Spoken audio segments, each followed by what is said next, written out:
Hello friends, welcome back to another video of Cape education. तो friends, आज के इस वीडियो में हम स्टार्ट करने जा रहे हैं फिजिक्स का चैप्टर नंबर 1, जिसका नाम है इलेक्ट्रिसिटी, जो कि एक हमारे सब्सक्राइबर की डिमांड थी कि फिजिक्स का चैप्टर नंबर 1 जो कि है इलेक्ट्रिसिटी, उसके बारे में एक वीडियो बनाकर हमें बताइए। तो फ्रेंड्स, आज की इस वीडियो में जितना भी हमसे कवर होगा वो हम कवर करेंगे और फिर आगे की सीरीज हम देखेंगे नेक्स्ट वाले वीडियो में। और जो हमारी मैथ्स की सीरीज पोज हुई है वो इस चैप्टर के बाद वापस से रिज्यूम हो जाएगी। तो फटाफट से स्टार्ट कर देते हैं इलेक्ट्रिसिटी। कौन सा चैप्टर है? चैप्टर नंबर 11 है फिजिक्स का।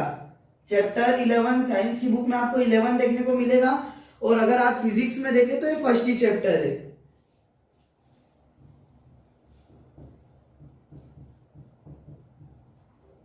इलेक्ट्रिसिटी। तो फ्रेंड्स, समझते हैं ये क्या होती है इलेक्ट्रिसिटी, कि इलेक्ट्रिसिटी किसे कहते हैं और क्या है इलेक्ट्रिसिटी। तो इस इलेक्ट्रिसिटी को समझने के लिए हमें पहले समझना पड़ेगा चार्ज क्या होता है। तो चार्ज के बारे में हम देख लेते हैं कि चार्ज होता क्या है, इसे किसने दिया था, प्लस इसकी डेफिनेशन, प्लस ये किन किन चीजों से मिलकर के बना हुआ है। तो चार्ज का name given by Benjamin Franklin. क्या है नाम? चार्ज किसने दिया था? तो दिया था Benjamin Franklin. Benjamin Franklin. Benjamin Franklin ने चार्ज को दिया था और क्या बोला था? जो चार्ज है, the charge is the sum of proton and electron. क्या बोला था? चार्ज क्या है? कि सम है किसका? प्रोटॉन का एंड इलेक्ट्रॉन का। इलेक्ट्रॉन का सम है। क्या है चार्ज?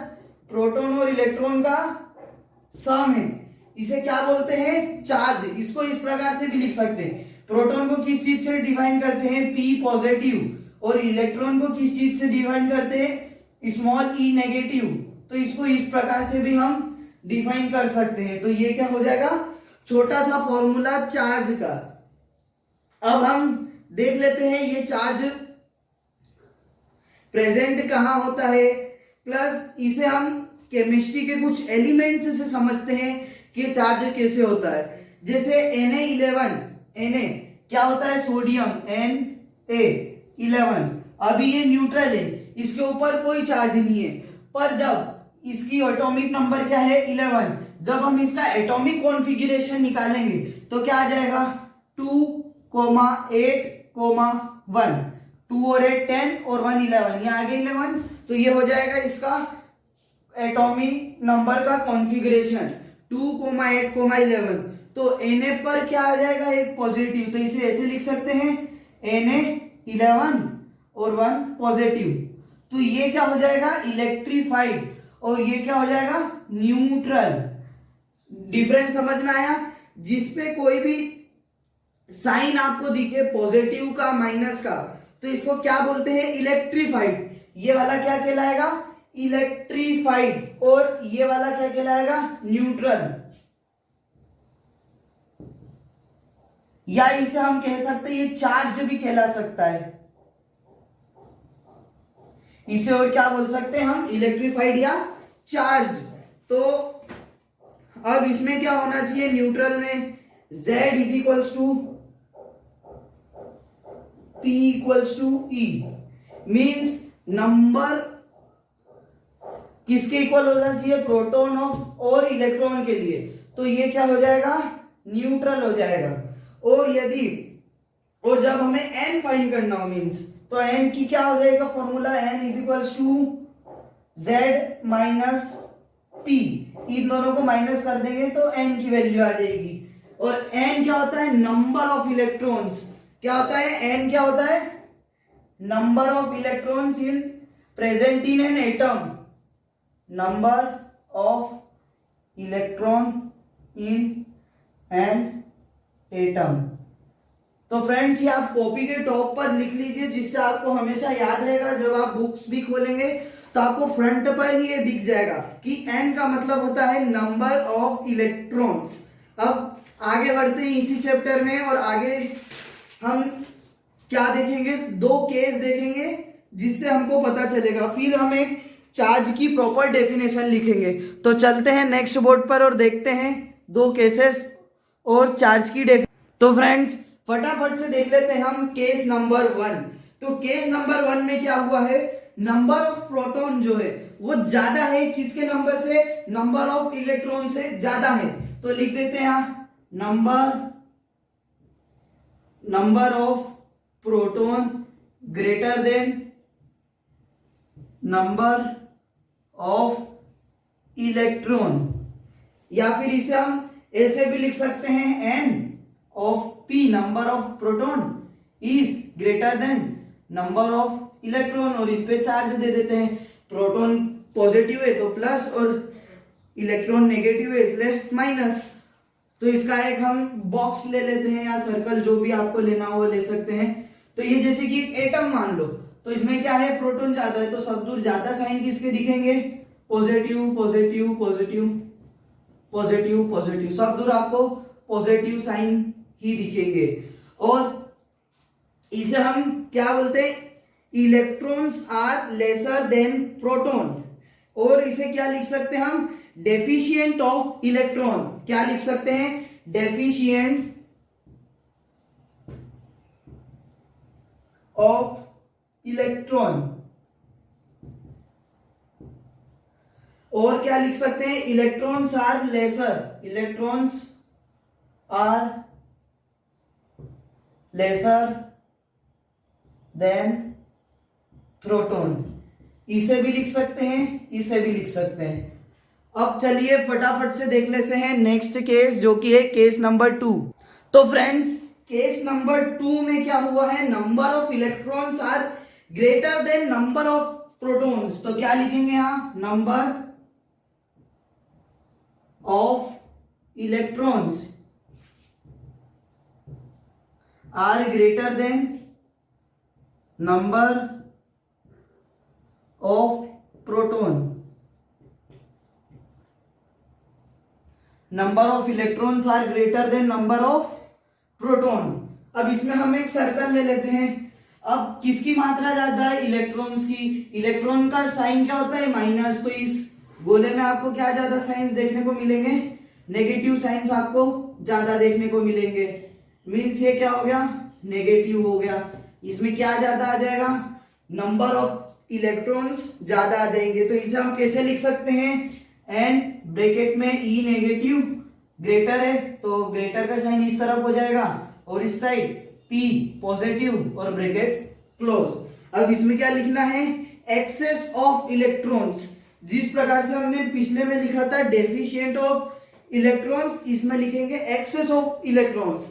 इसमें हमने डेफिशिएंस ऑफ प्रोटॉन क्यों नहीं लिखा है, क्योंकि जो एटम है वो बेस रहता है इलेक्ट्रॉन्स पे। तो इस पे क्या लिखेंगे, excess of electron, excess of electron, इसे इस प्रकार से लिख देंगे। प्लस इसकी जो सेकंड डेफिनेशन हमने जो केस फर्स्ट में देखी थी क्या थी, वो electrons are lesser than proton, और इसमें क्या हो जाएगा, electrons are greater than protons. तो लिख देते हैं electrons are greater than proton. तो फ्रेंड्स आप इन सब चीजों को साथ में नोट करते चलिएगा, जिससे आपको एग्जाम के समय आसानी हो। अब फटाफट से चलते हैं नेक्स्ट बोर्ड पर और देख लेते हैं क्या होती है डेफिनेशन चार्ज की। तो फ्रेंड्स चलिए देख लेते हैं चार्ज की डेफिनेशन क्या होती है। तो चार्ज को हम इस प्रकार से लिख सकते हैं, charge is an intrinsic property by which it experiences electric and magnetic field. क्या लिख सकते हैं हम इसे, charge is an intrinsic property. कौन सी property, intrinsic property by which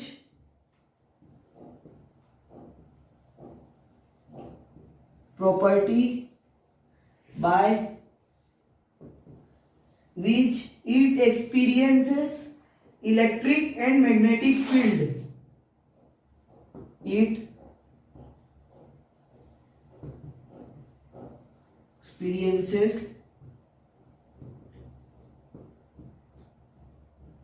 electric and कौन कौन सी फील्ड करता है वो एक्सपीरियंस? इलेक्ट्रिक करता है और magnetic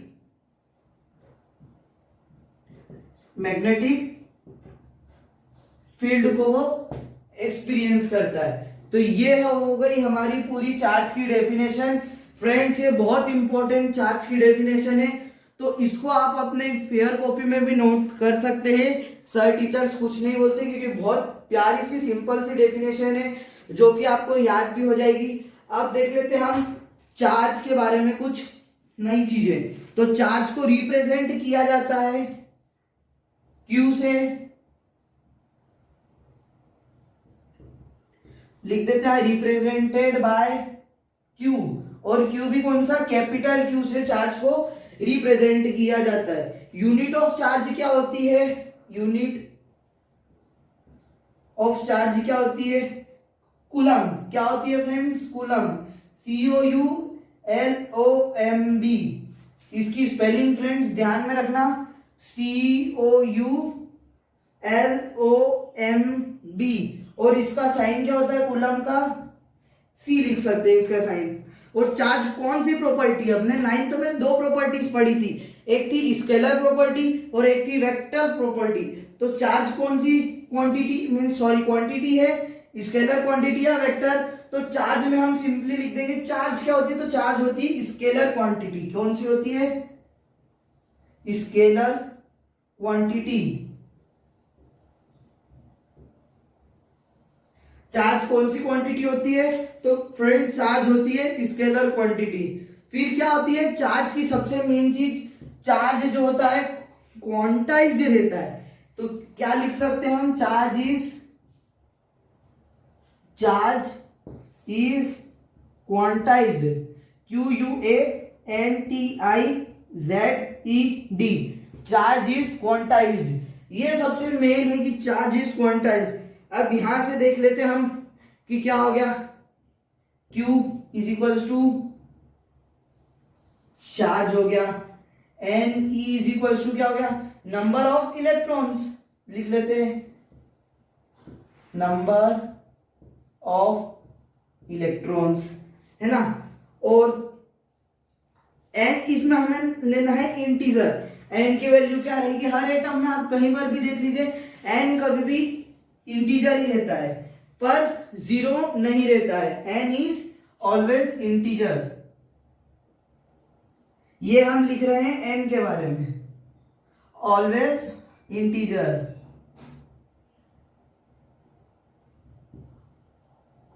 but not zero, but not zero. तो फ्रेंड्स ये था चार्ज की डेफिनेशन, और चार्ज का फॉर्मूला हम यहीं से निकाल के लिख देते हैं Q इक्वल्स टू NE। ये हो गया हमारा चार्ज का फॉर्मूला। तो अब कैसे निकालेंगे? जैसे मान लो कोई सा एटम है जिसमें n की वैल्यू क्या आ गई? 1 आ गई। तो किसी एक्सेप्शनल केस में क्या हो सकता है? जैसे हमारा फॉर्मूला ये था, n की वैल्यू 1 आ गई तो Q is equals to 1 into E। तो किसी किसी केसेस में चार्ज की वैल्यू इलेक्ट्रॉन के इक्वल भी आ सकती है। जैसे यहां हमने किया, इंटू किया, तो चार्ज की वैल्यू किसके बराबर आ गई? इलेक्ट्रॉन्स के बराबर। तो फ्रेंड्स आगे देख लेते हैं एक क्वेश्चन, फिर खत्म करेंगे हमारी आज की क्लास को, और आगे की चीज पढ़ेंगे हम नेक्स्ट वाले वीडियो में।